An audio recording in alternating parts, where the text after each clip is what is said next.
बिस्मिल्लाहिर्रहमानिर्रहीम। दुरूद शरीफ पढ़ने वाले ये दो तरह के होते हैं। एक कैटेगरी ऐसी है कि जो बहुत ज़्यादा फ़ायदे में रहती है, जिसको बहुत ज़्यादा बरक़ात मिलती है, जिस पर हुज़ूर नबी पाक अलैहिस्सलाम भी बहुत ज़्यादा तवज्जो फरमाते हैं, जिनको दुरूद शरीफ का बहुत ज़्यादा फैज़ हासिल होता है। और दूसरी कैटेगरी के लोग ये वो लोग होते हैं कि अगरचे इनका दुरूद पाक कबूल होते हैं, मकबूल होता है, सवाब भी मिलता है, लेकिन ये मकाम व मर्तबे में पहली कैटेगरी से बहुत ज़्यादा कम होते हैं।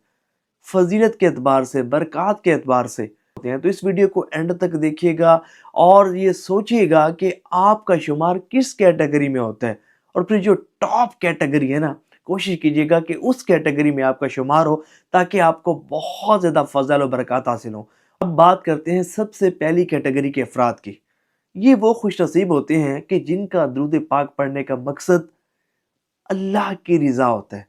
फ़कत अल्लाह की रिज़ा, अल्लाह के हुक्म की तामील की नीयत से ये दुरूद पाक पढ़ते हैं, क्योंकि अल्लाह तबारक व तआला ने कुरान करीम फुरकान हमीद में हमें दुरूद पाक पढ़ने का हुक्म इरशाद फरमाया। तो वो अल्लाह का ये हुक्म है कि उसके हबीब पर दुरूद पाक पढ़ा जाए, दुरूद भेजा जाए। तो अल्लाह के हुक्म की तामील की नीयत से वो दुरूद पाक पढ़ते हैं। वो ताज़ीम अक़दस के लिए दुरूद पाक पढ़ते हैं। वो हुज़ूर नबी पाक अलैहिस्सलाम की मोहब्बत को अपने दिल में मज़ीद बढ़ाने के लिए दुरूद पाक पढ़ते हैं। हुज़ूर नबी पाक अलैहिस्सलाम के कुर्ब ख़ास के हुसूल के लिए दुरूद पाक पढ़ते हैं।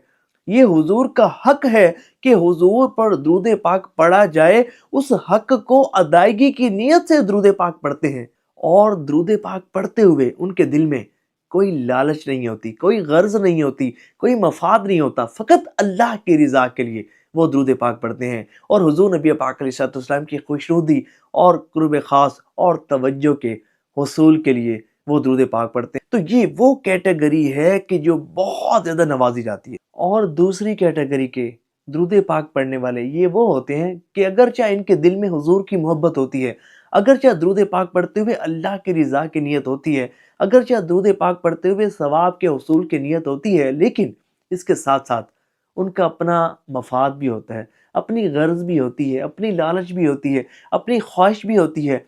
वो दुरूद पाक पढ़ते हैं तो अपनी हाजात की तकमील की नीयत से कि हम दुरूद पाक पढ़ेंगे और हमारी हाजात पूरी होंगी, हम दुरूद पाक पढ़ेंगे हमारी परेशानियां दूर होंगी, हम दुरूद पाक पढ़ेंगे तो हमारी ख्वाहिशात पूरी होंगी।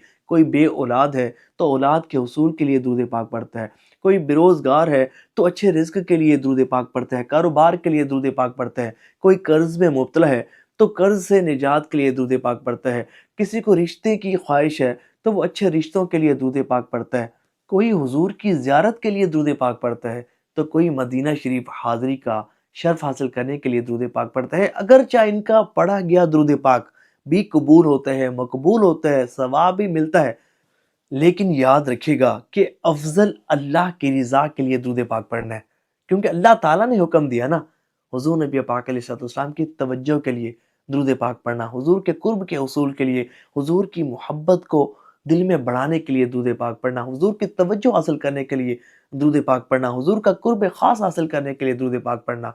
तो ये हमारा गोल होना चाहिए, यही हमारा मकसद और पर्पज़ होना चाहिए। मैं ये नहीं कहता कि आप अपनी हाजात की तकमील की नीयत से दुरूद पाक ना पढ़ें। आप पढ़ें, लेकिन अगर आप चाहते हैं कि आपको दुरूद पाक का बहुत ज़्यादा फैज़ मिले ना, और हुज़ूर नबी पाक अलैहिस्सलाम की बहुत ज़्यादा तवज्जो नसीब हो, तो अल्लाह की रिज़ा के लिए दुरूद पाक पढ़ें। हुज़ूर की तवज्जो और हुज़ूर के कुर्ब ख़ास के हुसूल के लिए दुरूद पाक पढ़ें। याद रखिएगा कि हर वो इबादत कि जो फ़कत अल्लाह की रिज़ा के लिए की जाती है ना, और उसमें कोई ज़ाती गर्ज़ मफ़ाद नहीं होता, यकीन माने ये इबादत वो इबादत होती है कि जो अल्लाह ताला की बारगाह में कबूल भी होती है, मकबूल भी होती है, और इस पर सवाब भी बहुत ज़्यादा मिलता है, और ये बंदा बहुत ज़्यादा नवाज़ा जाता है। तो जो फ़कत अल्लाह की रिज़ा के लिए दुरूद पाक पढ़ेगा ना, तो अल्लाह की रिज़ा तो उसे नसीब होगी। हुज़ूर नबी पाक अलैहिस्सलाम की तवज्जो की नीयत से पढ़ेगा, हुज़ूर की तवज्जो तो उसे नसीब होगी, लेकिन इसके साथ-साथ सानवी बरकत ये होगी कि उसकी हाजात भी पूरी होना शुरू हो जाएँगी, उसकी मुश्किलात भी हल होना शुरू हो जाएँगी, वो बहुत ज़्यादा नवाज़ा जाएगा।